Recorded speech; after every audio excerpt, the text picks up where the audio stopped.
Are we ready to start? Yeah? Good evening. Thank you for joining us for the 16th Annual Ray Warren Symposium on Race and Ethnic Studies, Beyond Resistance, Race and Revolutionary Struggle. My name is JahAsia Jacobs. I'm a sociology anthropology major with a minor in ethnic studies, and I'm one of the co-chairs for this year's symposium. And my name is Anaïs Isiria Gurrola. I am also a sociology anthropology major who's graduating this semester, and one of the symposium co-chairs this year. This symposium has allowed us to explore what it means to resist the imbalance of power in a racist and capitalist global order. We have been asking ourselves how we move beyond resistance toward more radical social transformation. We have been examining topics of suppression, surveillance, silencing, and many forms of counter-resistance. We are thrilled to present you tonight's keynote presentation, also entitled Carceral Temporalities and the Politics of Dreaming, which is urgent and needed for our ears. Jackie Wang considers herself to be a student of the dream state, and we hope, no, we implore you to imagine and dream along with her. In the early planning stages of the symposium, we knew we wanted to be explicit in highlighting radical solutions to the murderous repercussions of the capitalist and racist state that permeates almost all of social life.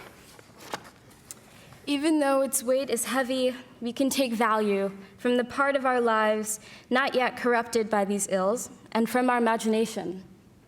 And in this case, we can actively and literally deconstruct the prison industrial complex.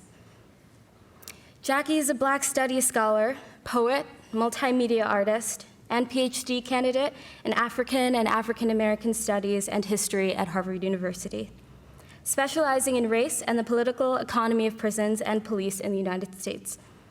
She recently published a book titled Carceral Capitalism on the racial, economic, political, legal, and technological dimensions of the US carceral state. She is the recent recipient of a fellowship at the Schlesinger Library, where she conducted research on the life and legacy of Angela Davis. She has also published a number of punk zines, including On Being Hard Femme, and a collection of dream poems titled Tiny Spelunker of the Oniru Womb. Her work has been included in the feminist journal Lies, titled Against Innocence, Race and Gender and the Politics of Safety, which is also included in Carceral Capitalism. In 2020, which is coming up, she will be an assistant professor of culture and media studies at the New School's Eugene Lane College of Liberal Arts. Her interest in incarceration is rooted in her experience of having an imprisoned brother who was sentenced to juvenile life without parole as a teenager. Jackie Wang and her book, Carceral Capitalism, speak to what we have been searching for. She offers the connective tissue that binds our everyday moments of utopia to a larger political revolution against incarceration and mass slavery. We don't think about people on the inside much. We don't think about not seeing trees and only walls. We don't think about what it means to have your personhood reduced and potentially stripped. We don't see how fucking easy it is to become incarcerated in the first place. So what are we to make of the fact that slavery was abolished 154 years ago in the United States, yet the 13th Amendment allows for the enslavement of incarcerated people as a punishment for crime? Moreover, 1 in 3 Black men will face incarceration compared to 1 in 17 white men. And at this moment, there are more Black people interacting with the carceral state than there were slaves in 1850. Though Black and Latinx people make up about 32% of the US population, they comprise about 56% of the US prison population. All the while, prison is increasingly becoming a lucrative source of cheap labor and profit for corporations. Businesses such as Walmart, Victoria's Secret, AT&T, and more thrive off of cheap prison labor. and following the statistics we just offered, thrive off cheap prison labor from a disproportionate number of POC. When corporate interests guide the values and the goals of the prison system that incarcerates POC and Black people specifically at a much higher rate than whites, we are forced to trace the connections between and the legacies of slavery that manifest today. At the same time, we are forced to confront the insidious, violent way that the prison industrial complex keeps our capitalist system together. We are scared to realize just why our prices are so low. Modern prisons began with the idea of the penitence of the soul.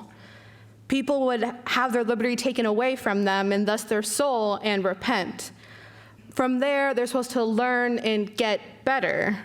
This is fundamentally wrong when crime is whatever we want it to be.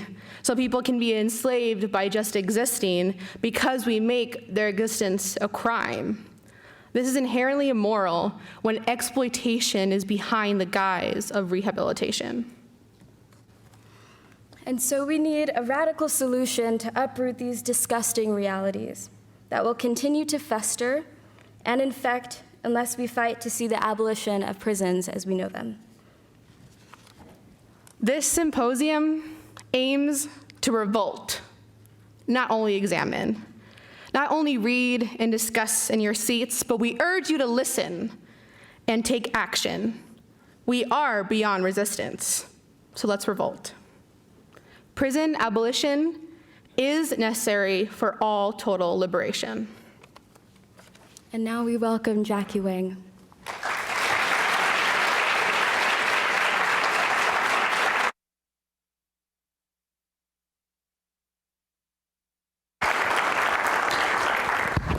Testing. Hello, my name's Jackie. I just wanted to thank the organizers of this conference and Anaïs and JahAsia. That was a beautiful introduction. I'm very grateful, and I'm really incredibly impressed by the students I've met today here. And I also want to thank Kim as well for all the organizational work you've been doing. So I'm going to talk about prison and time, and specifically the ways that time is used as a weapon inside prisons, but also other ways of thinking about time that attempt to disrupt this carceral time. And I just wanted to start off reading a very, very short excerpt from my book, Carceral Capitalism, and from the conclusion in particular. And this is titled The Prison Abolitionist Imagination. So in 2018, I published Carceral Capitalism, and it's a book that's about the political economy of prisons and police technology, and juvenile life without parole sentences. And after I finished writing the book, there was like an intense heaviness that I felt, and this was also when my older brother, who got a juvenile life without parole sentence, was having a resentencing hearing. And I was trying to finish up the book during that hearing. And I started to think about, particularly when I was in the courtroom and I had to face the judge I had testified in front of when I was 16. It was the same judge over around 15 years later. And I started to think about how my life has diverged from my older brother's life, because he was 17 when he got locked up, and I was 16. And now, as you see, I'm finishing a PhD at Harvard, so I feel like I live in multiple realities, like keeping in touch with my brother and hearing about what he's doing, and also having this other life in the academy. And there's kind of a gag order on talking about being personally affected by mass incarceration in the academy because of the stigma around incarceration. But that's been changing in recent years, and there's been a huge shift on campuses as well, not only thinking about issues relating to mass incarceration, but also thinking about creating prison to school pipelines, creating educational opportunities for people who are personally impacted by mass incarceration. So I wanted to end my book on thinking about prison abolition, because I am a prison abolitionist, and specifically thinking about the imaginative work that the project of prison abolition entails, because it's something that is usually dismissed as being completely unreasonable, and prisons have become so thoroughly naturalized that we forget that they have a specific history and that there wasn't always this way of dealing with harm and social problems, namely the use of prisons as a form of punishment. So this is an excerpt from the Prison Abolitionist Imagination. The late Mark Fisher once famously said that it is easier to imagine the end of the world than it is to imagine the end of capitalism. The same could be said about prisons. It is easier to imagine the end of the world than it is to imagine a world without prisons. And yet the modern prison as it currently exists in the US is a fairly recent invention. Florida, which now has one of the largest prison systems in the US, had no physical penitentiaries at the end of the Civil War and had to create its penal system from scratch. Yet at this historical juncture, prisons have become thoroughly naturalized. Imagining and working towards a world without prisons, which is the project of prison abolition, would not only require us to fundamentally rethink the role of the state in society, but it would also require us to work towards the total transformation of all social relations. A project as lofty as this is easy to dismiss as unrealistic, utopian, impractical, naive, an unrealizable dream. But what if, instead of reacting to these charges with counter-arguments that persuasively demonstrate that the abolitionist position is the only sensible position, we instead strategically use these charges as a point of departure to show how the prison itself is a problem for thought that can only be unthought, using a mode of thinking that does not capitulate to the realism of the present. Can the re-enchantment of the world be an instrument that we use to shatter the realism of the prison? What follows is a series of questions, conversations with revolutionaries, dead and alive, on death, dreams, the struggle, and the phenomenological experience of freedom. There are moments I want to enter. Will you follow me there to the place where the breathing walls quietly exhale a low freedom song? So that was from the conclusion of my book, which is incorporates poetry. And this has kind of led me to what I'm going to talk about today, which is carceral temporalities and the politics of dreaming. Because as I was writing the book, I was reading a lot of autobiographies of revolutionaries. And there's a moment that I'll get to at the end of my talk where I meditate on Assata Shakur's autobiography, where she talks about the dream that her grandmother had before she was freed from prison. And so I'm interested in not only trying to understand how power operates through the prison system, but also ways to imaginatively disrupt those systems. I just wanted to say a couple of things about ethnic studies and the conference, because it is a huge honor to be asked to speak at an ethnic studies conference, and I feel a disciplinary allegiance to ethnic studies. I'm in an African American studies program. I was also considering ethnic studies programs, and ethnic studies as a discipline emerges out of revolutionary struggle. So a year ago, it was the 50th anniversary of the creation of the first Black Studies department at San Francisco State University. And sometimes that history gets kind of lost through the process of institutionalization. So I actually thought it was incredible today to feel that history very much alive and present at the symposium. So thank you all who are involved with organizing the symposium, because I feel like it is really true to the legacy of ethnic studies.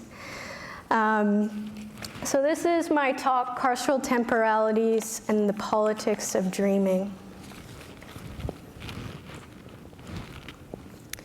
Tonight, I hope to offer an analysis of carceral power that focuses on the axis of time and the weaponization of time as an instrument of social control.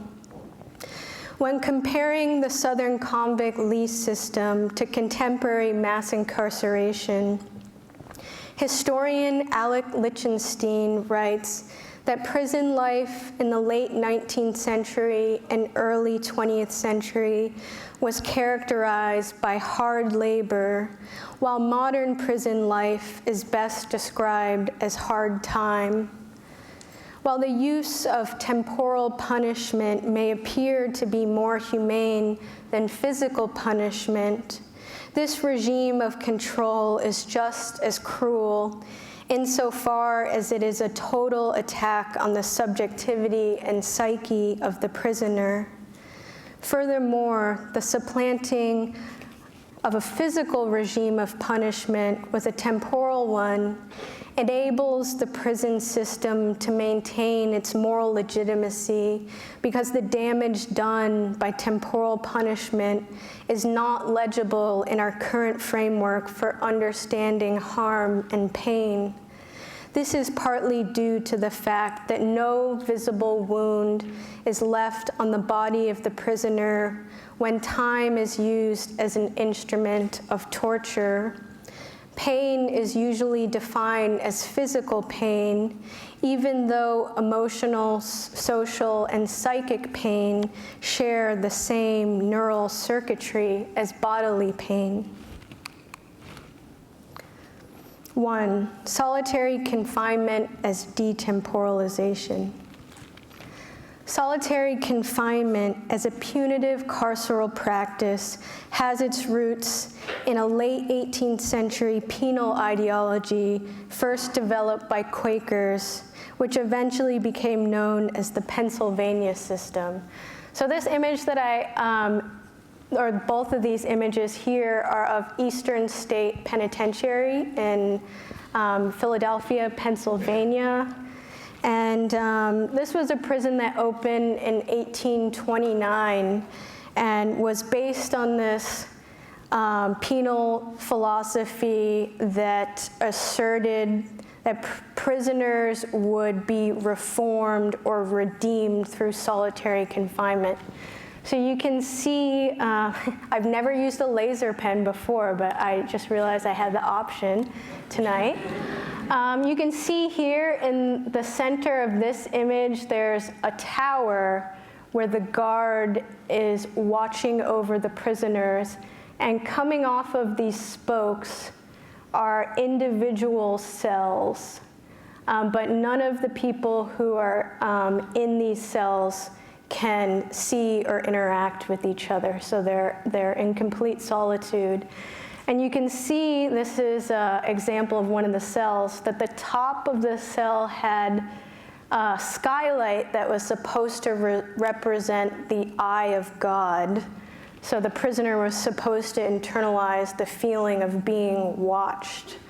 But this, ultimately, this model was a colossal failure, even though this design, the radial design, got exported around the world.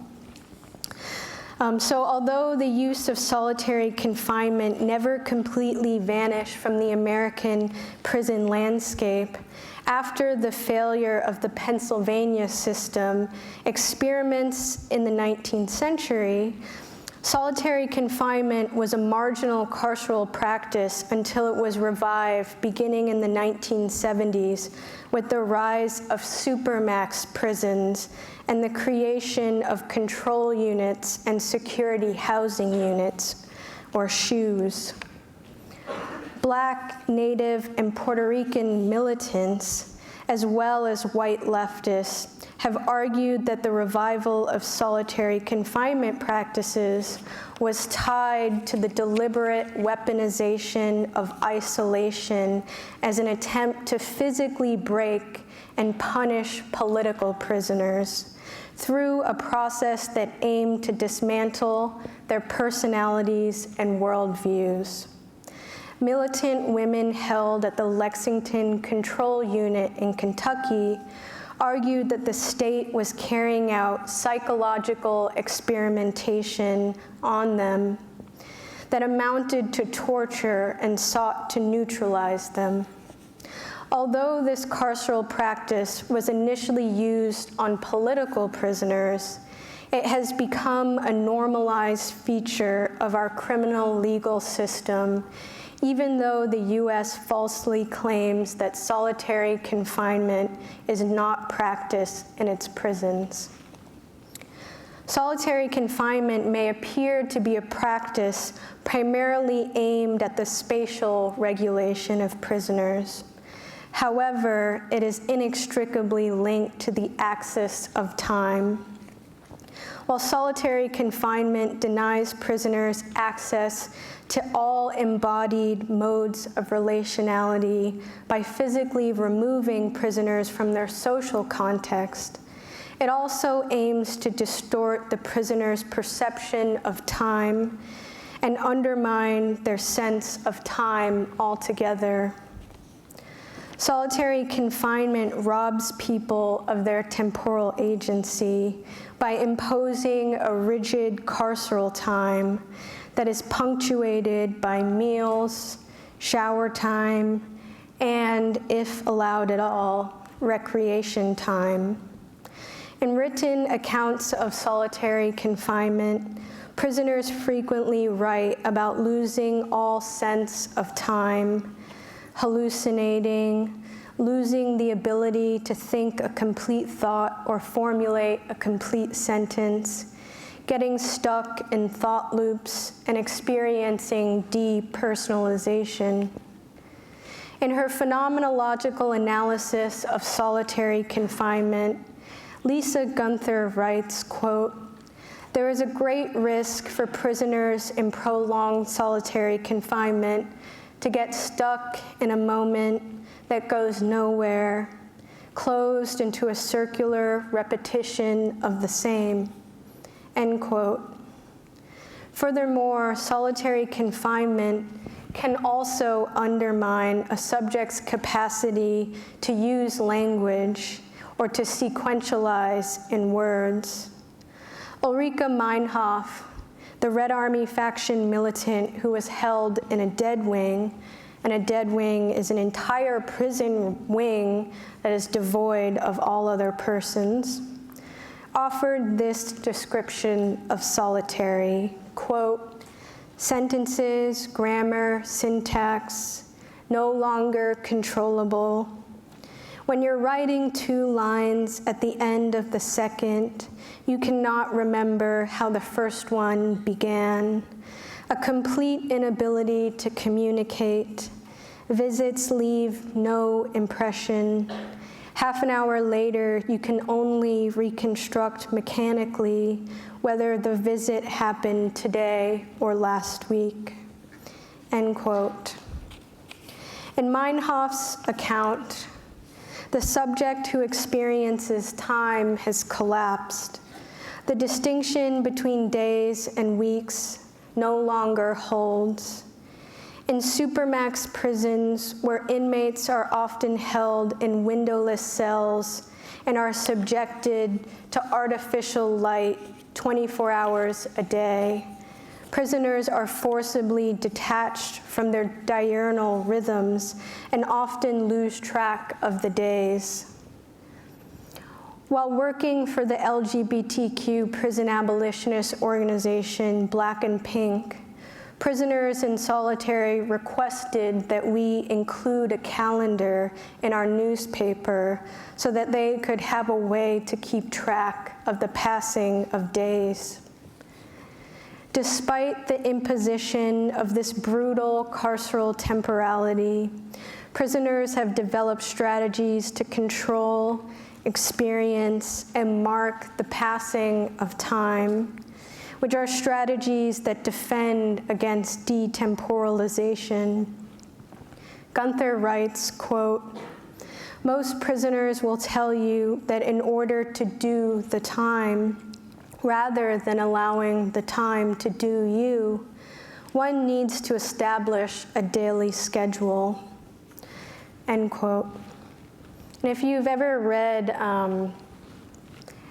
literature written by people who are incarcerated, George Jackson's Soledad Brother being one of the most famous prison memoirs, there's this kind of obsession that he has with regulating and breaking down his days, and he talks about his exercise regime and his study regime as well.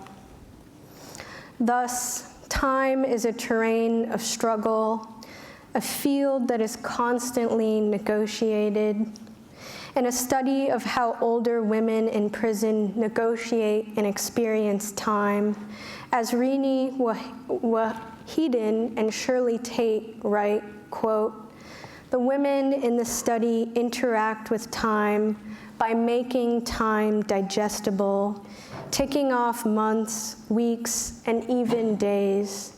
Throughout the research, it was found that the women built their own subjective clock in order to protect themselves from the terror of interminable prison time." End quote. Long-term prisoners may try to ward off the inscription of time on the body by exercising and regulating food intake. 2, mass incarceration's sentencing regime. In Dissonance in Time, Unmaking and Remapping of Blackness, Damien Sojourner writes, quote, "The annals of late 20th and early 21st century U.S. federal and state judicial records provide evidence of the imposition of time. The common sense connections between time and incarceration are evident in how time is invoked as a possessive action. Just put your head down and do the time. How much time did you get? Will I get credit for time served? Where do I have to do my time? The application of time as a disciplinary mechanism of power has been key to the corralling of Black freedom," end quote. Not only have sentences gotten longer in the era of mass incarceration, there has also been a qualitative shift in how prisoners are allowed to spend their time. The lock 'em up and throw away the key approach that superseded the rehabilitative model is characterized by the imposition of idleness. Yet hard time is not equally distributed. Numerous studies have shown that Black people are given longer sentences than white people, that even within the Black population, skin tone is correlated to sentence length. A study of skin tone and sentence length among Black women found that the, quote, relationship between skin tone and prison time for Black women were consistent with those of earlier studies focusing on the experiences of Black men. Controlling for several factors, Black women perceived as having lighter skin receive less of a prison sentence and serve less time behind bars, end quote. Thus, in the criminal justice system, the temporality of punishment itself is racialized.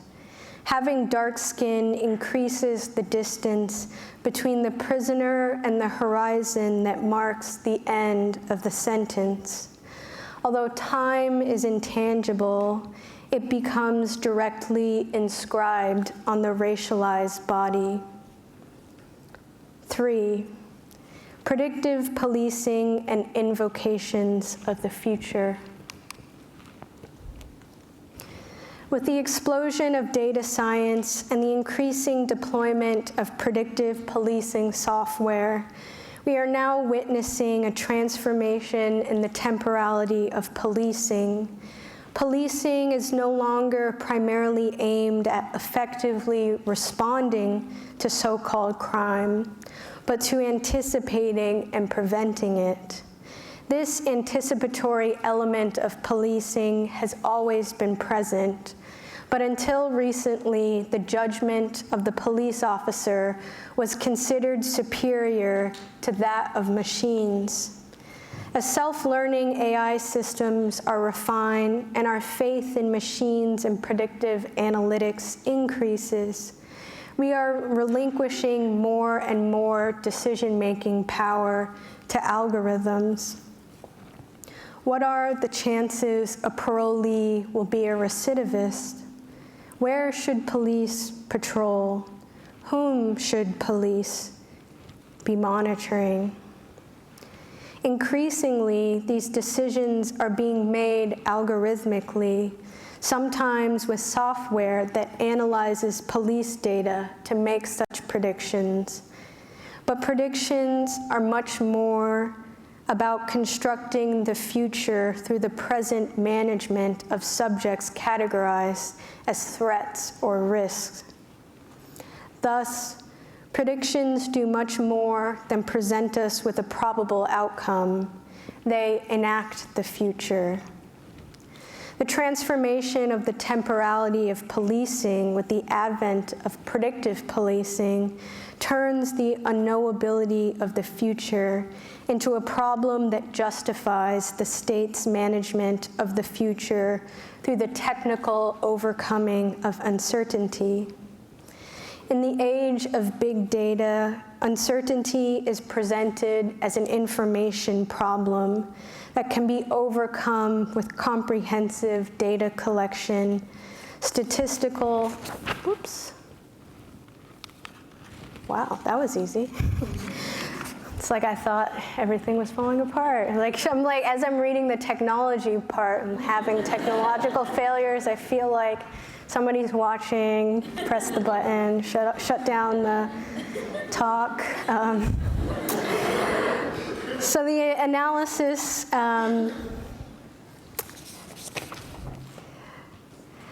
okay, that's right. In the age of big data, uncertainty is presented as an information problem that can be overcome with comprehensive data collection, statistical analysis that can identify patterns and relationships, and algorithms that can determine future outcomes by analyzing past outcomes. Predictive policing promises to remove the existential terror of not knowing what is going to happen by using data to deliver accurate knowledge about where and when crime will occur. Data installs itself as a solution to the problem of uncertainty by claiming to achieve total awareness and overcome human analytical limitations. Towards the end of 2018, tech philosopher Nick Bostrom published a working paper titled The Vulnerable World Hypothesis. And if you don't know Nick Bostrom, he's one of these people who is warning humanity about the dangers of AI, and he kind of has swung and his research has taken a dark turn, let's just put it that way. So in the Vulnerable World Hypothesis, he calls for the creation of, using his words, a high-tech panopticon consisting of the establishment of global governance and the continuous real-time surveillance of every living person on the planet. Bostrom, best known for his warnings about the dangers of AI in his book Superintelligence, as well as his influence on tech bigwigs such as Bill Gates and Elon Musk, now believes that the risk of apocalypse that accompanies technological development is so high that it warrants turning the planet into a giant prison managed by those who govern. His probabilistic assertions about the inevitability of such an apocalypse are based on a thought experiment.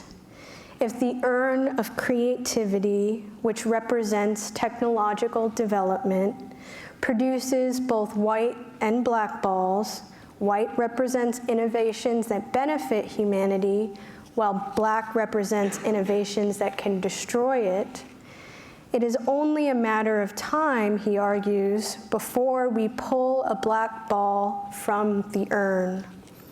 As technology develops, the means of mass destruction become increasingly accessible, and the likelihood that someone will exercise this destructive potential increases to the point where self-destruction eventually becomes essentially inevitable. According to Bostrom, the only way to militate against such an outcome is to exit the default semi-anarchic conditions by creating a preventive regime of high-tech social control. Quote, and this sounds so fantastical here, but this is actually from the working paper. Everybody is fitted with a freedom tag, a sequent to the more limited wearable surveillance devices familiar today, such as the ankle tag used in several countries as a prison alternative, the body cams worn by many police forces, the pocket trackers and wristbands that some parents use to keep track of their children, and, of course, the ubiquitous cell phone. The Freedom Tag is a slightly more advanced appliance, worn around the neck and bedecked with multi-directional cameras and microphones.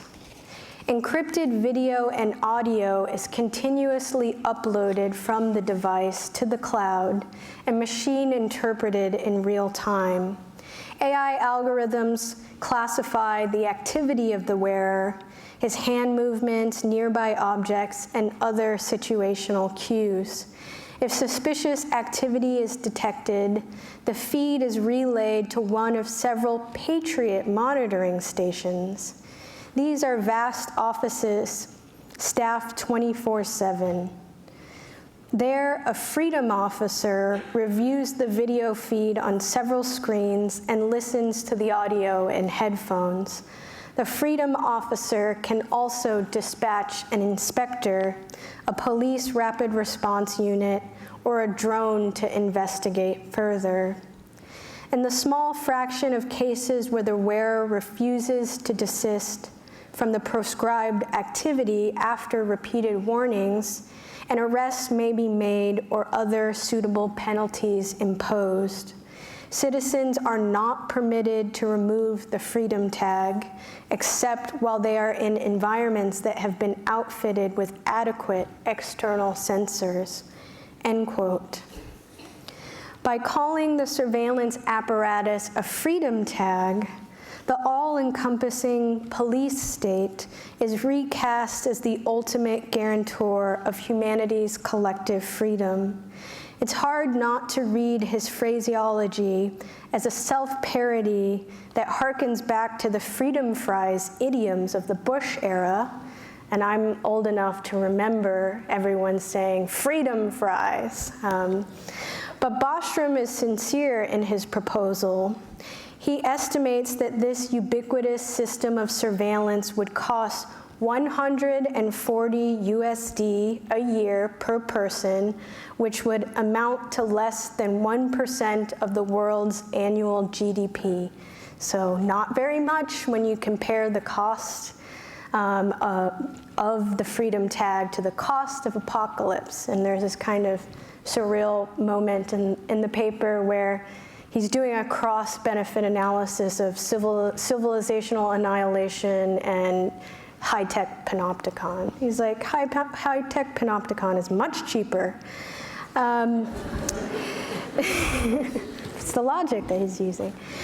If there's not enough political will or state capacity to implement such a system, another measure that could be attempted, quote, in the absence of a fully universal monitoring system, might include adopting a policy of preemptive incarceration, end quote. Bostrom's freedom tag proposal is hardly surprising when we consider how debates about e-carceration are playing out in the domain of prison reform. Even some prison abolitionists have argued that the use of e-carceration, such as GPS ankle monitoring devices, is a humane alternative to confinement. What Bostrom's proposal represents is merely a generalization of the same preemptive techniques of managing risk. What is unique about Bostrom's proposal is his amplification of the stakes. The preservation of civilization itself depends on the absolute concentration of power and the creation of a unipolar world.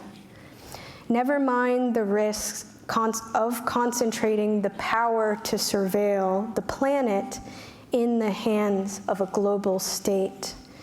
The danger in Bostrom's scenario is the plebs. It is hypothetical rogue actors who would have no scruples about wiping out society. Extremists, the mentally ill, and antisocial belligerents. Not the capitalists and the technocrats who actually control the means of civilizational annihilation. In the high-tech panopticon, deviance itself must be neutralized. For anyone who does not possess a normative identity, worldview, or temperament is a potential threat, insofar as they might not be invested in the preservation of the society that excludes them. The predictive regime has as its ultimate aim the elimination of difference, for otherness is seen as inherently risky. But paranoia feeds on itself. It is self-fulfilling. Eventually, paranoia can attach itself to any object and poison every area of social life. In the vulnerable world imagined by Bostrom, every living, breathing person on the planet is a potential risk. Paranoia is the underside of power, and power is self-preserving.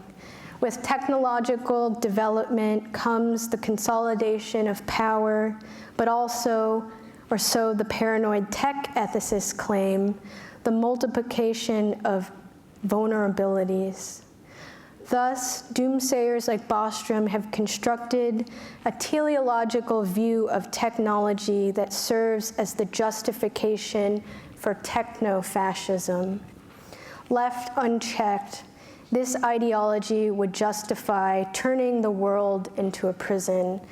It's kind of related to my current crusade against e-carceration and technocratic reformism, because this idea that we can just replace the prison system with surveillance technologies becomes a justification for the expansion of surveillance. And in the case of GPS ankle monitoring shackles, it turns people's homes into carceral spaces, and also state actors can go into people's rooms and houses when they are fitted with one of these ankle monitoring devices. So now I want to kind of switch gears and talk about a collective that I've been following for the last few years. And this section is called Time Maroons and Other Temporal Renegades. Damien M. Sojourner writes, quote, "Black radical time is not something that is employed to be inflicted upon people," end quote. In the post-industrial, post-apocalyptic urban cityscape of Philadelphia, a collective of Black artists, writers, and musicians are dreaming up new ways and practices of being in the world that draw from quantum physics, African cosmologies, Afrofuturism, and the Black radical tradition. The Black Quantum Futurism Collective, or BQF, was founded by lawyer and sci-fi writer Rashida Phillips and musician and poet Moormother. The collective engages in community memory work that brings people together to unearth and document lost histories of Black Philadelphia neighborhoods that are in the process of being gentrified. The goal of BQF is to develop, quote, "a new approach to living and experiencing reality by way of the manipulation of space-time in order to see into possible futures and/or collapse space-time into a desired future in order to bring about that future's reality," end quote. To give you a sense of their work, here is a video of Moormother performing. A very short clip here.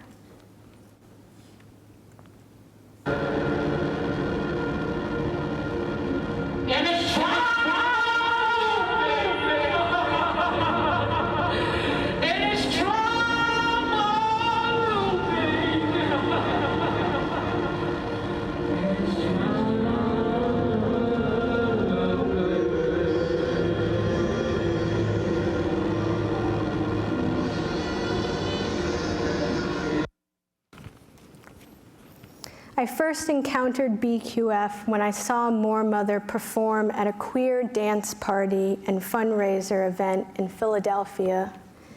During an event, Moormother performed a hybrid set consisting of spoken words and shrieking over loud, ominous electronic sounds. The lyrics revolved around the themes of grief, anger, premature death, anti-Black violence, and ghosts.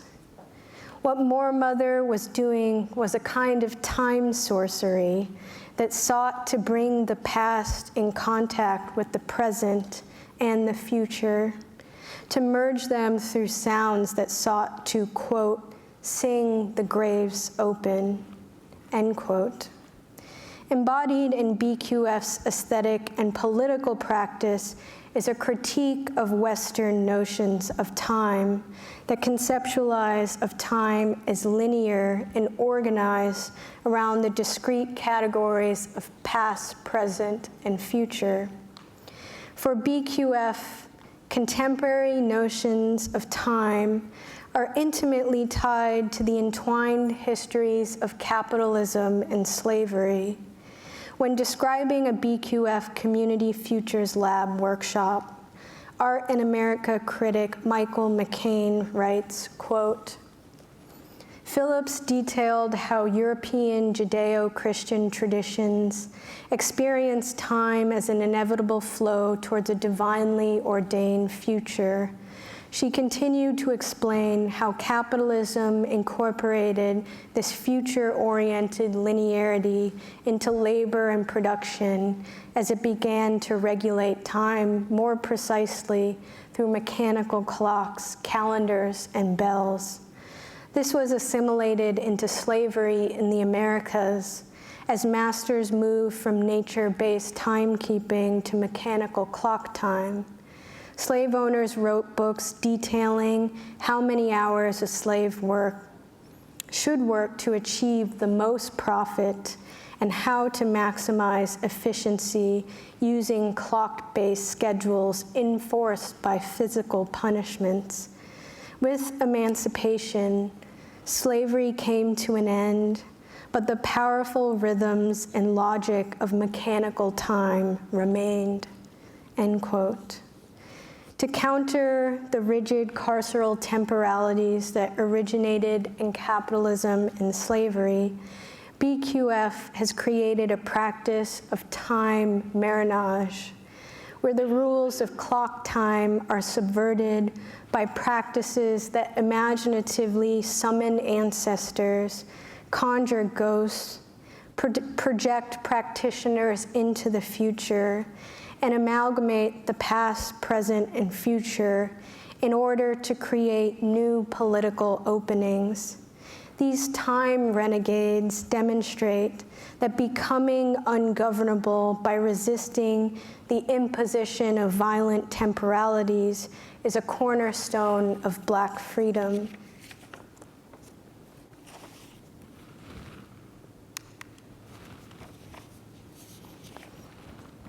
The politics of dreaming. Everywhere I look, I see sleepwalkers under the spell of the prison and the imposition of carceral time. The prison is a problem for thought that can only be unthought using a mode of thinking that does not capitulate to the realism of the present. What counterspell is powerful enough to break the prison stranglehold on our imaginations? But the spell is never total. The intensification of the desire for life undermines the prison's capacity to structure our mental lives. Imagination is excess, is that which could never be contained by the prison, that which will always exceed it. What night endeavors must we embrace to enter that hidden frequency, that special vibration, the one Sun Ra believed would set us free? When dream becomes a hammer we summon to shatter the realism of the prison. Assata Shakur, a Black revolutionary who lives in exile in Cuba, writes, quote, "Dreams and reality are opposites. Action synthesizes them," end quote. Before Assata was liberated from prison, her grandmother and family came to visit her, bearing a dream. "You're coming home soon," her grandmother said. "I don't know when it will be, but you're coming home. You're getting out of here. It won't be too long, though." She went on, "I dreamed we were in our old house in Jamaica. I was dressing you, putting your clothes on." Assata's grandmother was known for her prophetic dreams. They came when they were needed, but it was ultimately the responsibility of the recipients of the visions to make them real, not only by believing in the veracity of the prophecies, but by acting so as to give them flesh. When Assata returned to her prison cell, she could not help but dance and sing. She writes, No amount of scientific, rational thinking could diminish the high that I felt. A tingly, giddy excitement had caught hold of me. I'd gotten drunk on my family's arrogant, carefree optimism. I literally danced in my cell singing, "Feet don't fail me now." I sang the feet part real low, so I guess the guards must have thought I was bugging out, stomping around my cage, singing feet, feet. When we act in accordance with a prophetic dream, the dream comes to directly constitute reality. Sixth, the rhythm of revolt. Sometimes I don't know what to tell you or how to end. For some time I have been thinking about how to convey the message of police and prison abolition to you. But I know that as a poet, it is not my job to win you over with a persuasive argument, but to impart to you a vibrational experience that is capable of awakening your desire for another world. A few years ago, I saw the Black Arts Movement poet and activist Sonia Sanchez speak. I was moved by the way she paused whenever she experienced vertigo and spontaneously started singing as a way to find her rhythm after nearly passing out. In a haiku, Sonia writes, "Without your residential breath, I lose my timing." Our bodies are not closed loops. We hold each other and keep each other in time by marching, singing, embracing, breathing. We synchronize our tempo so we can find a rhythm through which the urge to live can be expressed collectively. And in this way, we set the world in motion. In this way, poets become the timekeepers of the revolution. So the last thing I'm going to read is a poem that I included at the end of my book titled "Planting the Dream." And the prison abolitionist imagination is inspired by Robin Kelley's book, Freedom Dreams, The Black Radical Imagination. Robin Kelley writes, quote, "What shall we build on the ashes of a nightmare? I won't propose much more, since the design and realization of such a space ought to be the product of a collective imagination shaped and reshaped by the very process of turning rubble and memory into the seeds of a new society," end quote. I see our shadow in the trees, watching the wheel unfold. I see our one shadow on the wall. I see your restless hand in the spider's thread. I am the ice cave, and there is water, deep blue and white, a light at the bottom. I am equal to my love for you. Let down your hair, willow in the moonlight. The river lulls us into the dream. Nightmares jostle branches in our eyes. I long for the world that is before you, the plate you set on the slate of tomorrow. Your fingers flutter to feel for the grass between the valley where one foot follows the other into the flaming creek. We don't know what name to give the throbbing stone perched atop the hill. From here, I see for you, look at what I lost when you were lost, and I could only hear the call of the stones. A body returned, floats down the river dressed in candles. I send you the secret while you are asleep, the nights you carried in the length of a strand of hair, the unforgiving flash of his teeth. I stroke your cheek to unlock your jaw and release the rose you carry in your mouth. Your tongue is raw and your mouth is filling with blood. Dear, dear, forgive us for having fallen so far from where you planted the seed, at the bottom of the sea, waiting for the body to ride the stream back to where the rubble gave birth to the first dream. The egg cracks. Night wanders seaward, barefoot in her evening slip.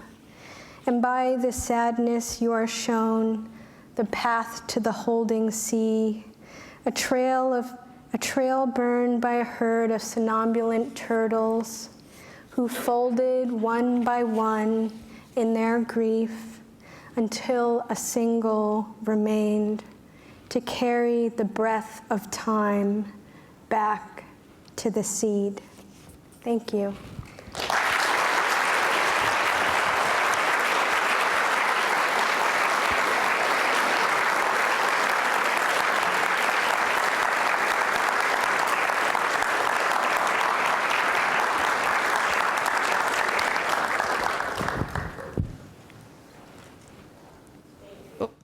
Hello. Thank you. Thank you. Thank you. Thank you. Thank you. So now we're going to have a Q&A for people who have any questions for Jackie. Just raise your hand.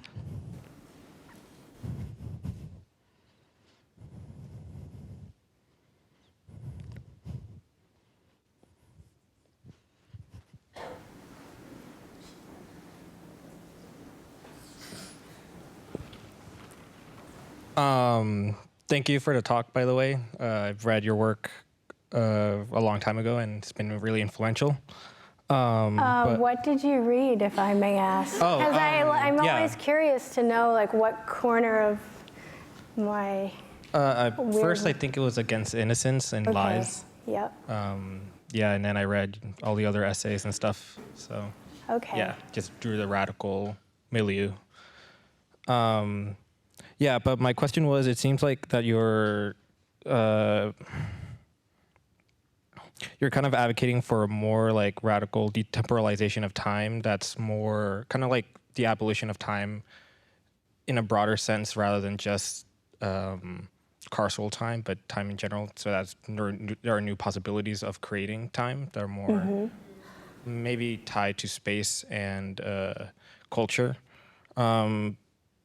But there's also seems to be a kind of a tension between how a lot of this detemporalization happens in art spaces and in academia that, quite frankly, for me, just seems more recuperative recuperative to the state and to practices that kind of like defang the liberatory potential of these, especially in relation to art, because in my experience, especially in the context of LA and DFW, Dallas-Fort Worth, a lot of art spaces, even if they're supposedly like radical in talk, they contribute heavily to gentrification and the displacement of communities of color, or really like, I guess, my communities and communities of my homies. So yeah, I guess it's just, what are your, I don't know, I don't want to say what are your thoughts, but like, how do you think there are ways to resist against that type of recuperation? Yeah, that is a great point. And specifically thinking about the relationship between art and gentrification. So I'm most familiar in terms of the LA context with the Boyle Heights campaign. Specifically, they were boycotting art museums and art galleries that were encroaching on the Boyle Heights neighborhood, and there was this process of rents skyrocketing and intense criminalization of people in Boyle Heights, largely a Latinx population that was also experiencing harassment from ICE. And there was this kind of contradiction in terms of what the art galleries were saying about what was happening, and they're like, well, we're not the problem because we think of ourselves as a community space, and we have programming that supports local involvement. And that kind of removes it from the structural context, which is art washing is a way of gentrifying spaces. And even if the artists themselves and the gallery, and they might have radical politics on papers, it's part of a process of what they call urban renewal. So there is a real danger with trying to import radical concepts into the art world. And I am very, very, very suspicious of the art world, but I do get asked to talk in art context, which is kind of interesting for me, because I just like to observe the internal culture of those spaces. But what I like about the Black Quantum Futurism project is that they're not really, well, they've become more, I guess, popular in the art world. They are appearing in art contexts all around the world, but they do anti-gentrification activism, and they're trying to push against that process. And More Mother, who I showed a clip of, she's from Philadelphia and is someone who has a personal stake in trying to stop those processes. In terms of what the people who are engaged in radical and revolutionary projects, what they can do, it's kind of inevitable that people are going to take an idea that you put out there and use it to their own ends. People who identify as abolitionists, who are support building community jails, for example, in the Rikers Island case. And so I think it's good to challenge when there is that process of co-optation happening. As I was talking about earlier today at dinner, my dissertation is all about the co-optation of reform efforts, and also looking at what the reformers did sometimes to enable that co-optation to take place. And a lot of the times it happens when people think that they could change the state by partnering with the state, and then the state changes them, which is the short version of the story. Thank you.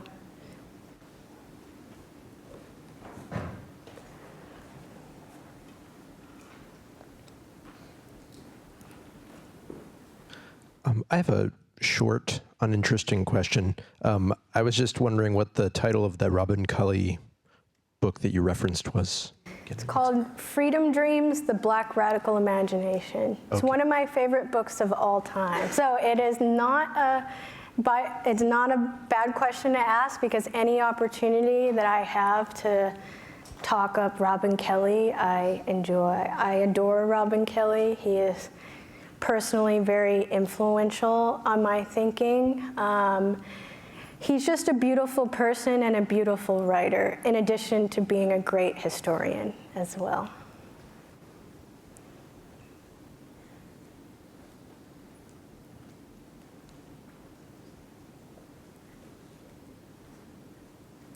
Hi, thank you for being here. I guess I'm curious what you see as the most practical path towards prison abolition? Well, I don't know if there's one path, but I do feel like a lot of efforts that have been underway for a very, very long time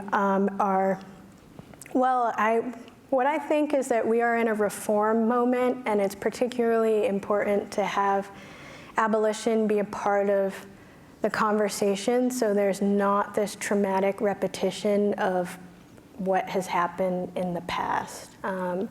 Whenever the criminal legal system is in crisis, and people develop this politicized understanding of the role of prisons in society, then there's often, what happens is there's a period of experimentation with new forms of, if not incarceration, social control. And I am personally inspired by groups like Critical Resistance. That was an organization co-founded by, among others, Ruthie Gilmore and Angela Davis. And also efforts around transformative justice and restorative justice. Restorative justice might be more compatible with a liberal politics in that it's like about counseling and, you know, it's a kind of therapeutic approach to addressing harm in a community where you try to, instead of isolating someone, fold them back into society. Transformative justice is more, it's like a more politicized process, and they're responding partly to critiques of cultural appropriation in some transformative justice movements around incorporating indigenous models of addressing social harm.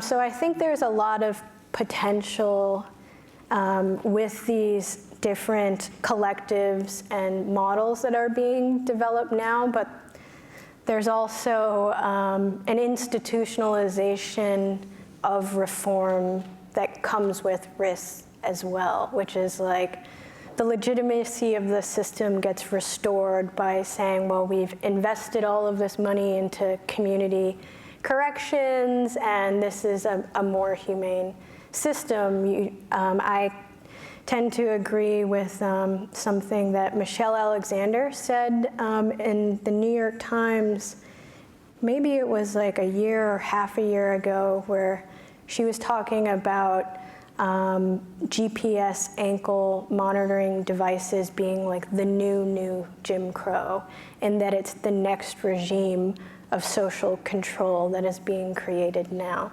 So it's both a hopeful moment, but also a risky moment because it could go in a number of different directions right now.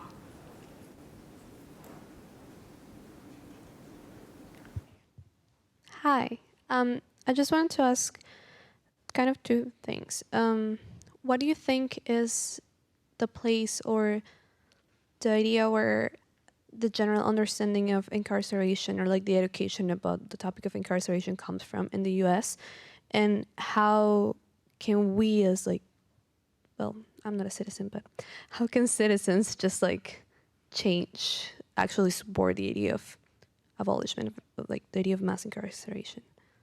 Sorry, say that one more time. So where does the idea of incarceration come? Not exactly like the general understanding of incarceration comes from, and like educationally speaking, where's the shifting point for the understanding of most US citizens have of incarceration?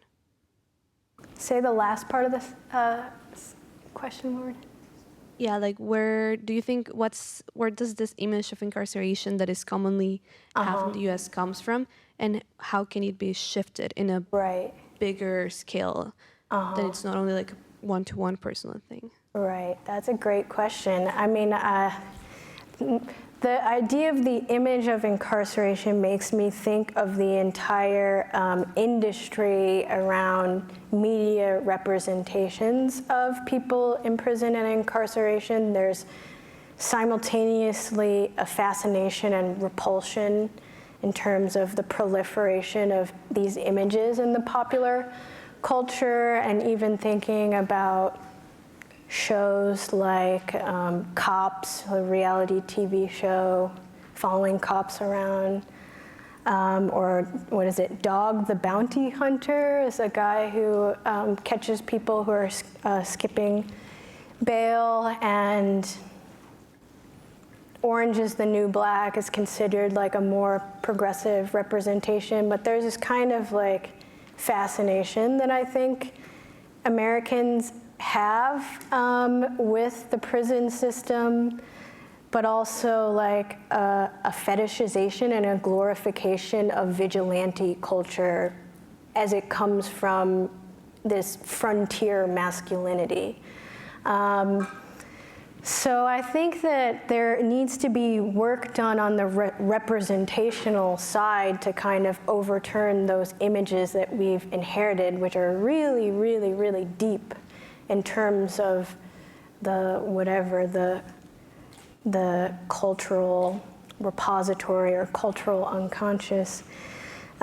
So I think that changing the representations is one step. But I think ultimately collective struggle is how you change anything. So I think there is a tendency to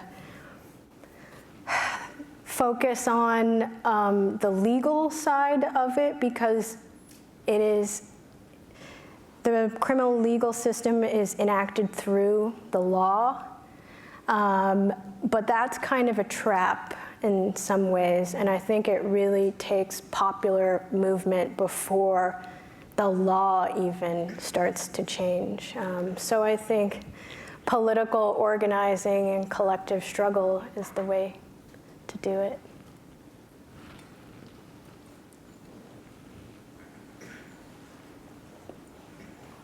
So you've already spoken about this a little bit, but I was wondering if you would go into a little more depth about the scholars, political theorists, and activists that have influenced your work?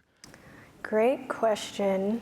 Oh my gosh, there's so many. So I mentioned Robin Kelley. I originally thought my dissertation was going to be social movement history on the prison abolitionist movement, and I was going to write my dissertation on the prison abolitionist imagination, modeled after Robin Kelley's freedom dreams. But then I kind of got more into, I became a historian. I work mostly with historians now, as we discussed. So my advisor is Elizabeth Hinton, who's a historian of federal policy and a history of the buildup.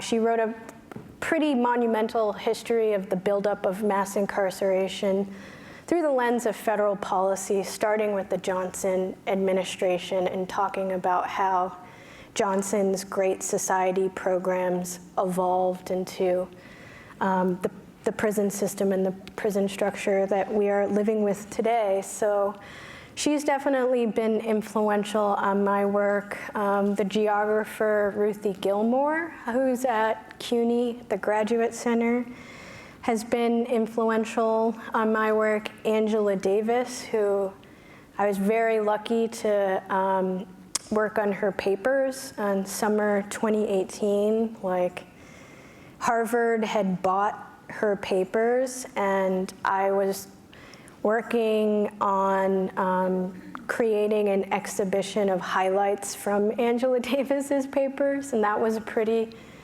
surreal experience because I was literally peeling apart pages that were crusted shut because I was one of the first people to even look at these papers, and she had no idea what was in those papers, and this was before the finding aid was even made. So Angela Davis is definitely a lodestar for me personally, and it was pretty incredible just seeing how consistent she has been across her lengthy career. There are so many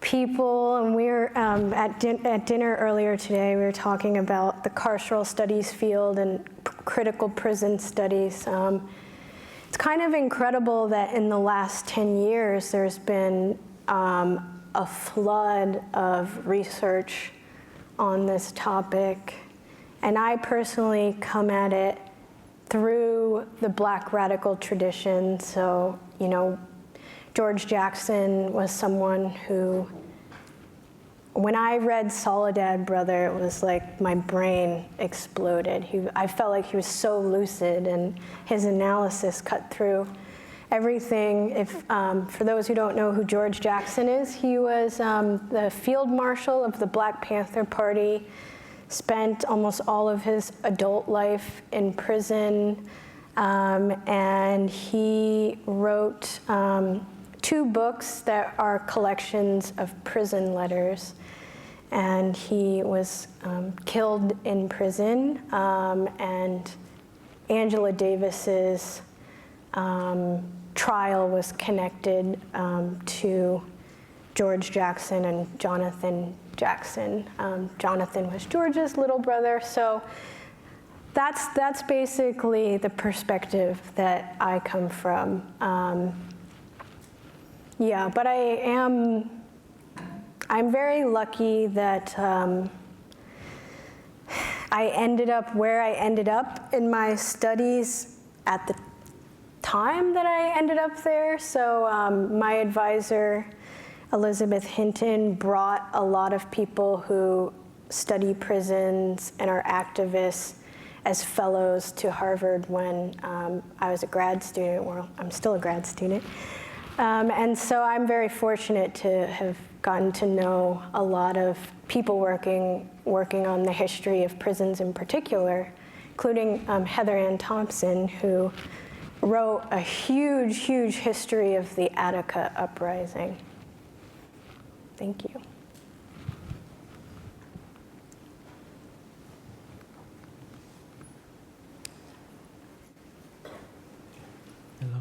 Hello. Hello. My name is Emmanuel Harris. I'm a sophomore here at Lewis and Clark College. When you were talking about the I was thinking about, I had went to a Inglewood Unified School District board meeting. Inglewood is very close to LA. It's in LA County, and they were talking about how they had these new cameras or surveillance cameras that they were using for students so they could track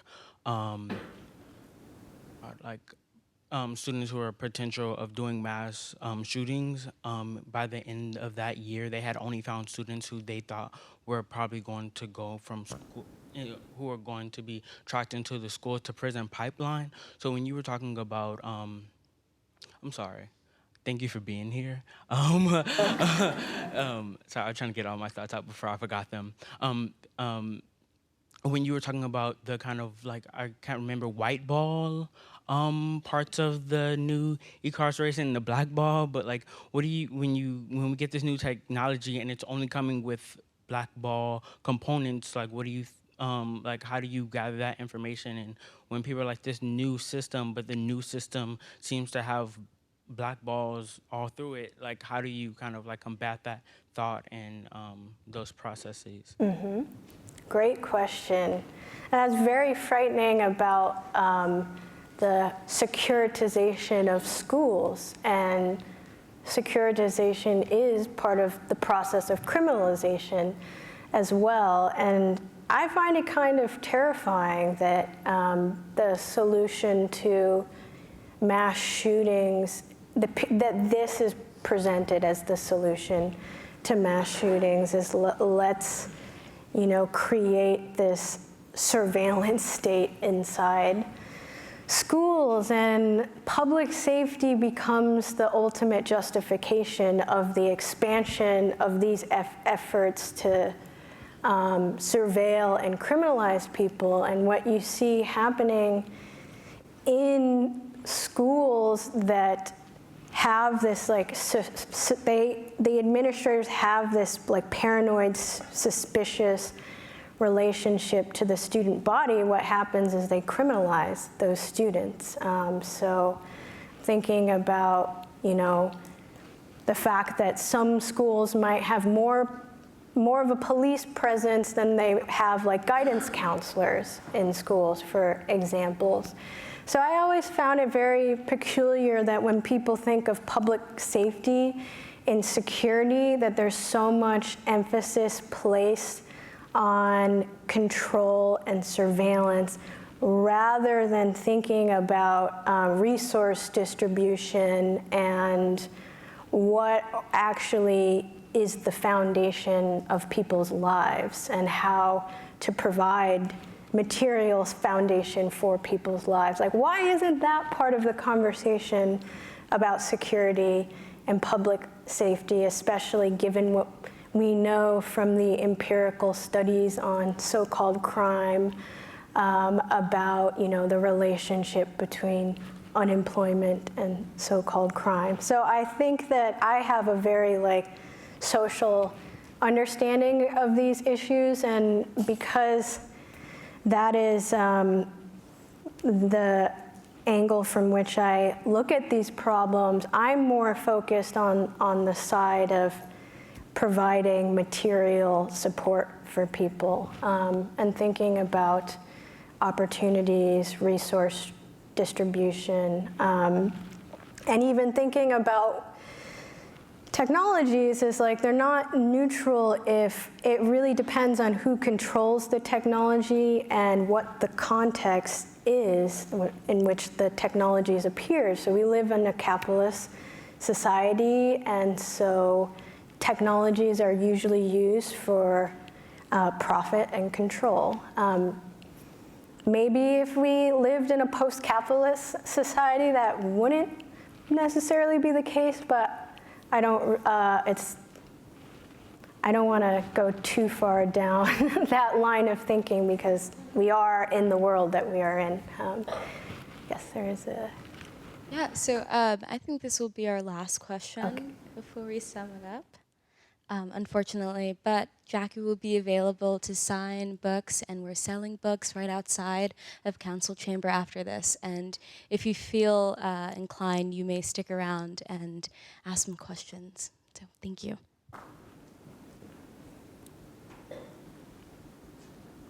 Thank you so much, Jackie. Thank you for being here with us.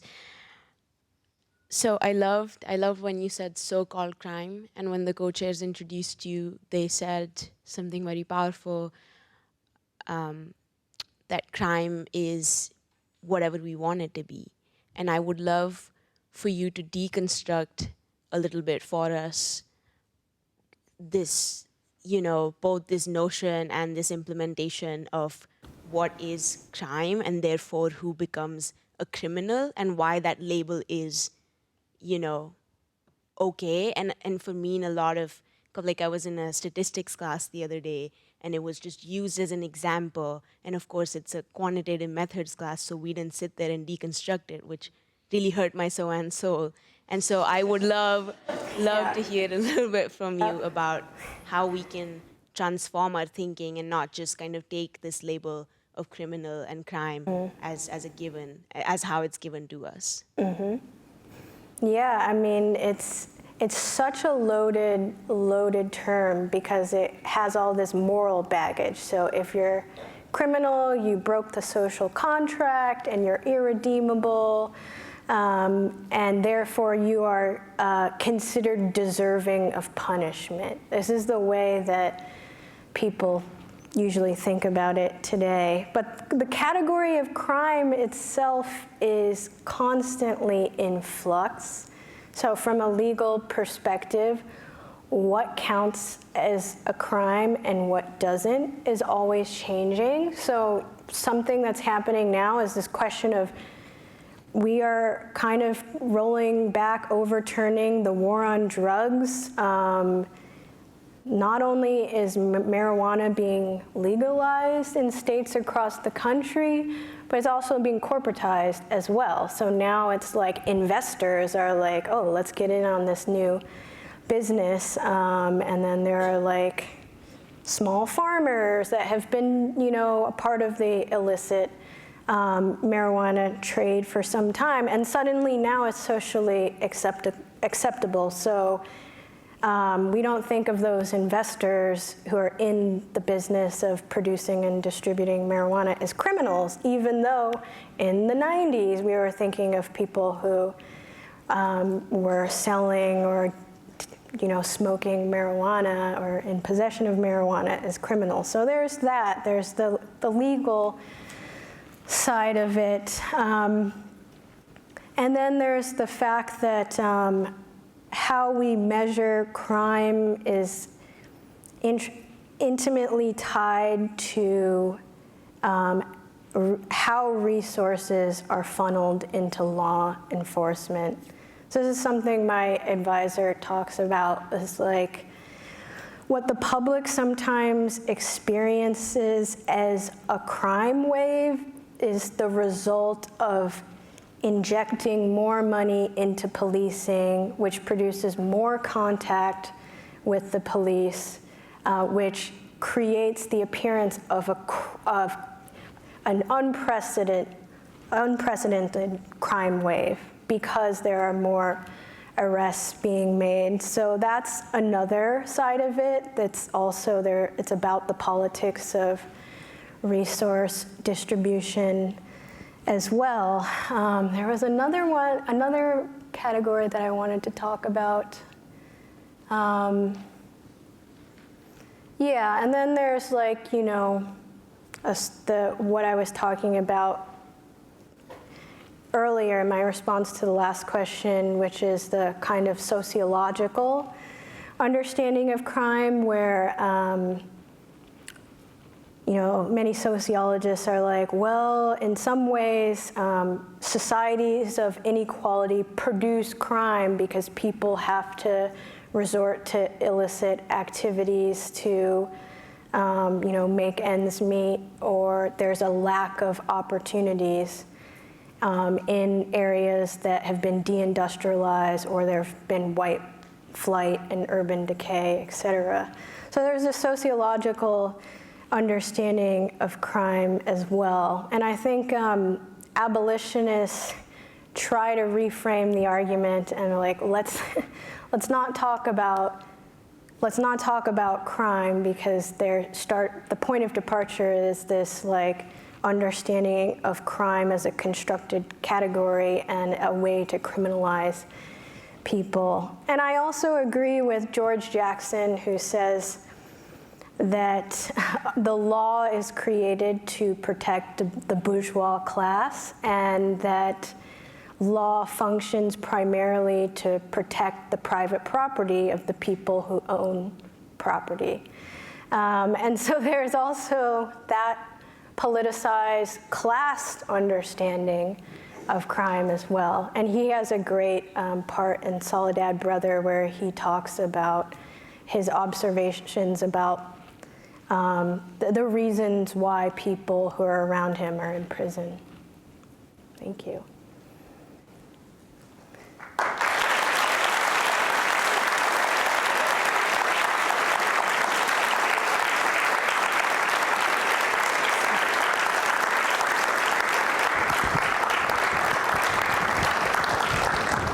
Thank you all so much for attending. And remember, freedom will blossom from the ashes of prisons. So let's go out there. Join organization.